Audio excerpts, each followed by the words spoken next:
Yeah, absolutely. I mean, even just by the fact that I've spent so much time with these characters, Heartstopper has been the main thing that I've been working on for many, many years now. And yeah, I feel like I've thought so much about them. I've spent so much time talking to other people about them. My understanding of them has grown so much. And yeah, it through seeing the cast interpret the characters as well has taught me so much and made me think about them in many different ways. So yeah.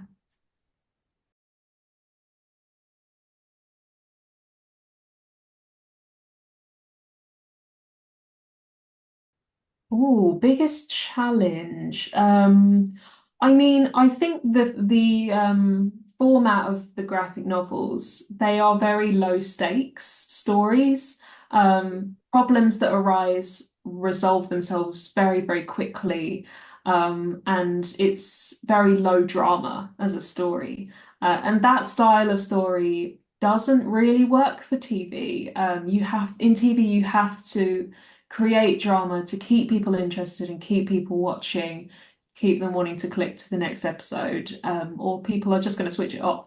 So when adapting Heartstopper, I had to make some really quite subtle tweaks to the story to create that drama without sacrificing the what the actual story of Heartstopper is. You know, I still wanted it to be a really faithful adaptation. So that was probably the biggest challenge and the biggest learning curve that I had to go on. But I feel like I've learned a lot since I started, and I'm quite good at that process now.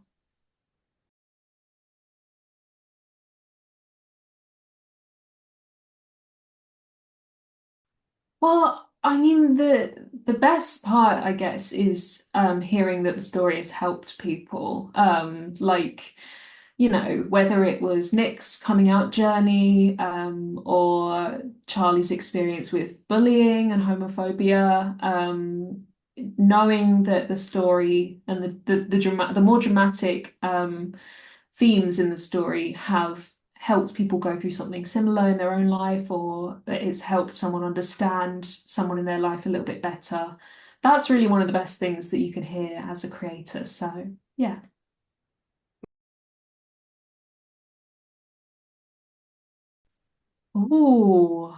That's a tricky question. So many favorites. I feel like I really, really love how the fate turned out in episode 8. The sort of fairground sequence. I was really unsure how they were going to replicate that for screen because obviously it's a huge set, really, really big challenge for production, very expensive, lots of things for the art department to do. But they did such a beautiful job and the scenes just look so stunning. That and getting to walk out and see that was like incredible. And as we were filming, the sun was kind of setting and we were moving into the nighttime scenes and all the lights were everywhere and it was just so beautiful to see. And that's one of the moments where I really felt that like the magic of filmmaking.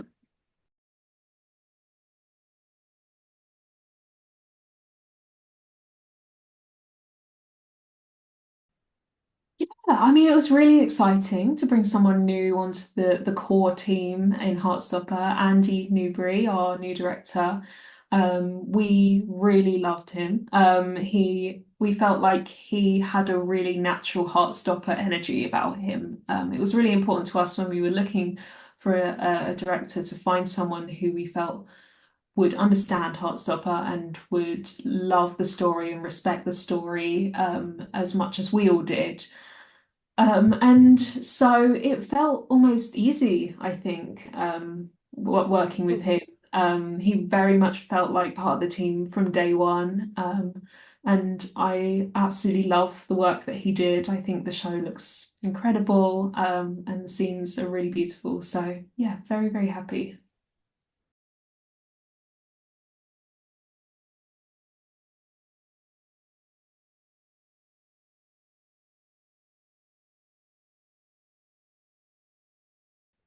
Well, I wanted to see Charlie go on the full journey. I wanted to see how things get really bad for him, what things are like when he is in that dark place, but then to also see him get out of that and how he gets out of that and the steps that he takes towards recovery. Because the message of Heartstopper is has always been things are going to get better and things are going to be okay in the end. And even when we're showing such dark topics, something like an eating disorder, which is really, really difficult and for people to go through, um, that Heartstopper message is still true. You know, things are going to get better and things are going to be okay. So yeah, I really wanted to see us go on like the full arc for Charlie, and I think we achieved that. Yeah.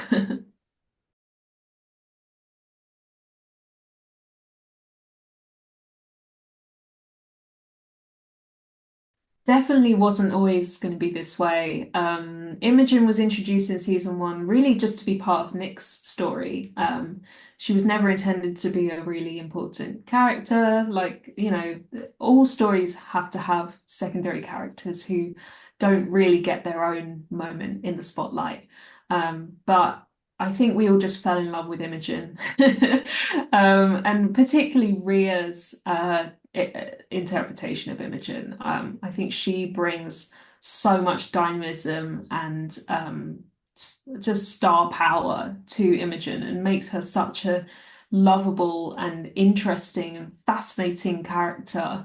And so we kept wanting to bring Imogen back and delve more into who she is and understand why she is the way she is and what possibly her future could hold. Um, and so in season three, we really start to delve into her identity and possibly her queerness. And we get to see her go on a very tumultuous journey in discovering who she is. And a lot of that was with the help of Ria herself. Ria had so many thoughts and ideas about what should happen for Imogen this season. And I had a lot of conversations with Ria in the rehearsal period about like what the story arc should be and what the key beats of that story should be. And so my writing was very, very influenced by those conversations, and it was really fun. And I just love Imogen, and I can't wait for everyone to see that story.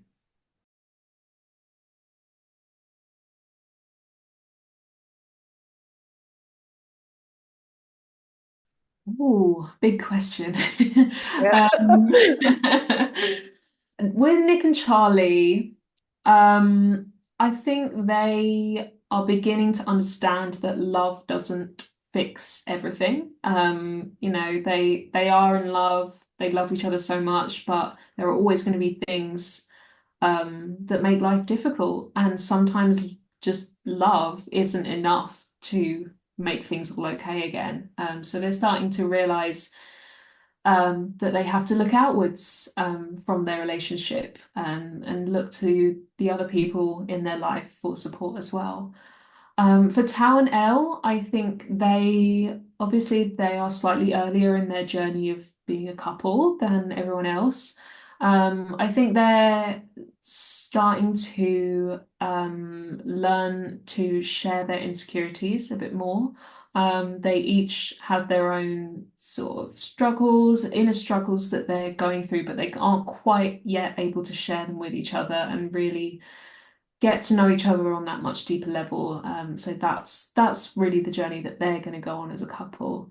And for Tara and Darcy, who are like the longest couple of all of the couples, I mean, again, they're kind of each going through their own thing. And like again, like it's kind of similar to Nick and Charlie, really. They are each going through their own thing, but they know um that they're always going to be there for each other, but that doesn't again necessarily fix everything. So yeah, and things change. You know, I think like just thinking about Darcy's story, um they're still growing as people, as teenagers, and they're learning new things about themselves. And they there's maybe some worries about the other person not understanding them or not really being able to open up about those struggles. But as soon as they do, things kind of feel better for both of them. So yeah, communication, I guess.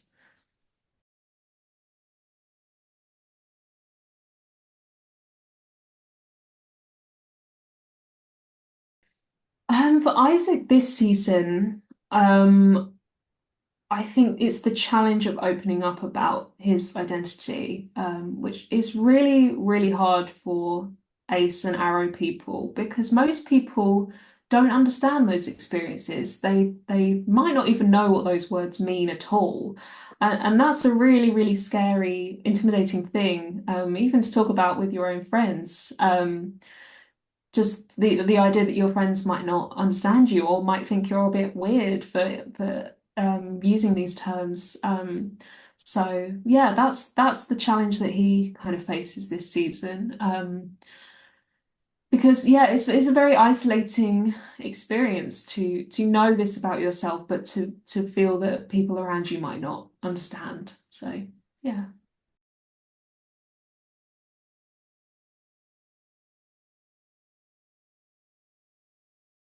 I think he it's what he is ultimately frustrated with is society, because he lives in a world where sex and romance are prized above everything as the sort of ideal human experience. And him learning that that's not really what he wants out of life is really difficult to accept when you have been socialized to believe that these things are.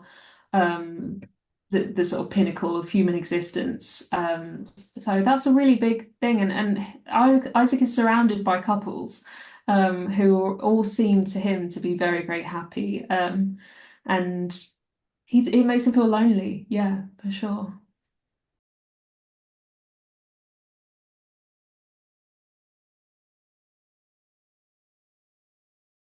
Yeah, of course. I mean, I'm currently working on volume 6 of Heartstopper, which will be the last book of the in the series.